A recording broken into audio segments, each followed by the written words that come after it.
अपने last class में हम पढ़ रहे थे डिक्री की डेफिनेशन, जो डेफिनेशन सेक्शन 2 में दी गई है हम उनकी बात कर रहे थे। तो दोस्तों सबसे पहले आपको जो चीज याद रखनी है एग्जाम की पॉइंट ऑफ व्यू से, आपको 3 चीजें सबसे पहले अपने दिमाग में फिट कर लेनी है। पहली जो बात कर रहे हैं हम सेक्शन 2.2 की, section 2.2 what is section 2.2? It is the definition of decree, जिसे हिंदी में आज्ञप्ति कहा जाता है। तो section 2.2 is the definition of decree, decree की परिभाषा। अगली जो परिभाषा है इट इज सेक्शन 2.9। ये जो डेफिनेशन दी गई है ये दी गई है इसमें जजमेंट की परिभाषा, इट डिफाइंस जजमेंट। एंड तीसरी जो डेफिनेशन है it is a definition under section 2.14। इसमें 2.14 में यानी क्लॉज 14 में खंड 14 में जो परिभाषा दी गई है वो परिभाषा है ऑर्डर की या आदेश की परिभाषा। तो सबसे पहले 2.2, 2.9 एंड 2.14 ये 3 चीजें आपके मस्तिष्क में आप बिल्कुल छप जानी चाहिए। अब इसमें हम सबसे पहले जो परिभाषा है हमें सीधा 2.2 पर नहीं आना है, हमें पहले डेफिनेशन हमें याद करनी होगी किसकी? जजमेंट की, कि जजमेंट क्या है। Because decree and order both are the parts of judgment. Judgment क्या है? तो जजमेंट क्या है, किसके द्वारा दिया जा रहा है? किसी जज के द्वारा दिया जा रहा है, किसी कोर्ट के द्वारा दिया जा रहा है। तो ये स्टेटमेंट है, ठीक है, कथन है किसका? जज का। Who is the presiding officer of a court? So it is when we are talking about the judgment. निर्णय क्या है?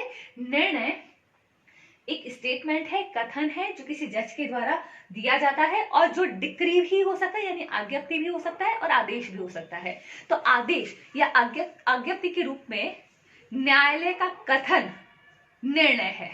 So judgement is the statement given by the presiding officer of a court और given by जज which may be decree or order. So it may be either decree or order. तो पहली definition 2.9 में दी गई है, 2.9 which is talking about the judgment.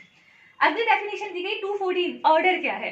तो formal expression of decision, कि order भी डिसीजन है लेकिन डिसीजन कैसा है? Formal expression of decision, decision का एक प्रारूपिक अभिव्यक्ति है जो डिक्री नहीं है। तो मतलब ऐसा डिसीजन जो डिक्री नहीं है वो ऑर्डर है, ठीक है। तो पहली परिभाषा आपको 2.9 में क्या याद रखनी होगी? आपको याद रखनी होगी कि ऐसा 2.9 में जो पहली डेफिनेशन है कि ऐसा कथन, ऐसा स्टेटमेंट गिवन बाय द जज विच इज डिक्री और ऑर्डर इज डिसीजन और it is judgment given by the court. और जब हम बात करें ऑर्डर की तो ऐसा कोई भी formal expression of decision which is not decree, जो डिक्री नहीं है और जो डिसीजन है वो ऑर्डर माना जाएगा। अब दोस्तों अब जो सबसे इसमें इंपॉर्टेंट बात आती है वो है सेक्शन 2.2, जिसको समझना थोड़ा सा मुश्किल हो जाता है, कई बार कॉम्प्लिकेटेड भी हो जाता है कि सेक्शन 2.2 क्या है, कि व्हाट इज डिक्री। अब आज्ञप्ति की बात की जा रही है, तो आज्ञप्ति क्या है?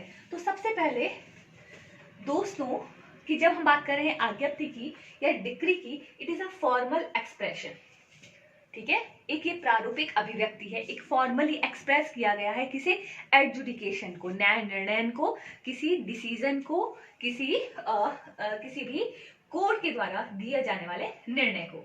ओके, तो सबसे पहले इसमें बात की जा रही है कि डिक्री के बारे में पहली चीज आपको क्या याद रखनी होगी? It is formal expression. दूसरा किसका पार्ट है? एडजुडिकेशन, निर्णय का भाग है। तीसरी बात है ये करता क्या है? अगर ये डिसीजन दिया जा रहा है, ये ऑर्डर से अलग क्यों है? It decides, it conclusively determines, ठीक है, कंक्लूड करता है, conclusively determine the rights of the party, rights of the party, it conclusively determines the right of the party. Okay, and ये प्री भी हो सकता है, प्रीलिमिनरी डिक्री भी हो सकती है, फाइनल डिक्री भी हो सकती है, लेकिन इसके साथ साथ 2 चीजें जो अलग से हम पढ़ेंगे। ओके, इसी डेफिनेशन को, सेक्शन 2 के डेफिनेशन को हम आगे फिर एक बार फिर से पढ़ेंगे कि अगर हम रिजेक्शन ऑफ प्लेंट की बात करते हैं, प्लेंट को रिजेक्ट किया जाता है ऑर्डर 7 रूल 11 में। If we are talking about the rejection of plaint, it is also decree, कि कोर्ट अगर 7-11 के अंदर किसी रीजन से आपका प्लेंट रिजेक्ट कर देता है। ओके, तो rejection is different from dismissal. ये याद रखिएगा कि जब आपका प्लेंट रिजेक्ट हुआ है, आपके वाद को निरस्त कर दिया गया है, रिजेक्ट कर दिया गया है, तो जो ग्राउंड 7-11 में, ऑर्डर 7 रूल 11 में दिए गए हैं, तो वो रिजेक्ट किया जाना भी एक डिक्री है, वो एक फॉर्मल एक्सप्रेशन है, वो कंक्लूसिवली डिटरमाइन करता है किसी भी पार्टीज के राइट को। ओके तो ये चीज याद रखनी होगी। तो पहली चीज, rejection of plaint is a decree. तो first thing you have to remember, rejection of plaint is a decree. Second thing, जब हम पढ़ेंगे section 144 which is talking about restitution, restitution क्या है हम 144 के साथ पढ़ेंगे। तो रेस्टिट्यूशन जब हम बात कर रहे हैं, तो रेस्टिट्यूशन इज अ डिक्री। तो रेस्टिट्यूशन का अगर कोई ऑर्डर, रेस्टिट्यूशन का अगर कोई डिसीजन कोर्ट के द्वारा दिया जाता है, इट इज ऑल्सो डिक्री। तो rejection of plaint is a decree. Okay और उसके साथ साथ सेक्शन 144 का रेस्टिट्यूशन इज अ डिक्री। लेकिन इसके साथ साथ इसमें कहा गया है कि if there is any order जिसकी अपील, अगर कोई भी ऐसा डिसीजन दिया गया है जिसकी अपील ऑर्डर की अपील की तरह होती है, ठीक है ना, जिस तरह हम ऑर्डर की अपील करते हैं ना अंडर 104 में, उस अपील की तरह होती है, तो इट इज नॉट डिक्री। और जहां पे डिसमिस किया गया है, dismissal of a suit, dismissal of a plate is not a decree. तो इसमें आपको बातें याद रखनी है कि पहली चीज क्या क्या इसमें बात कि 2:2 में आगे भी क्या है कि वो किसी कोई डिसीजन है जो किसी कोर्ट के द्वारा दिया गया है, and decision pass by court. Okay and क्या करता है ये, it determines the rights and duties of the parties. ये पार्टीज के दोनों जो वादी जो पक्षकार हैं उनके अधिकारों और दायित्वों का निर्धारण करता है। और उसके साथ साथ इसमें क्या शामिल, ये प्री भी हो सकता है, फाइनल भी हो सकता है। Rejection of plaint is a decree.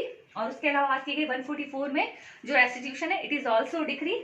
लेकिन अगर हम बात कर रहे हैं ऑर्डर की, जो जिसकी अपील ऑर्डर की अपील की भांति होती है, इट इज नॉट डिक्री, ये डिक्री नहीं है, डिसमिसल डिक्री नहीं है। तो ये चीजें आपको डिक्री की डेफिनेशन के साथ याद रखनी होगी। तो सेक्शन 2:2 में हमने डेफिनेशन पढ़ा, इसमें जो इनको जो डिफरेंशिएट किया जाता है for the purpose of main examination, हम उसके साथ पढ़ेंगे। अभी हमारी जो तैयारी का जो मेन उद्देश्य है, जो मेन मकसद है, वो है प्री एग्जाम को क्लियर करना। तो उसके लिए जो चीजें आपके दिमाग में बैठनी चाहिए, मैं उसी तरीके से आपको इन पॉइंट्स का हम अध्ययन कर रहे हैं, साथ ही साथ हम उसे पढ़ रहे हैं।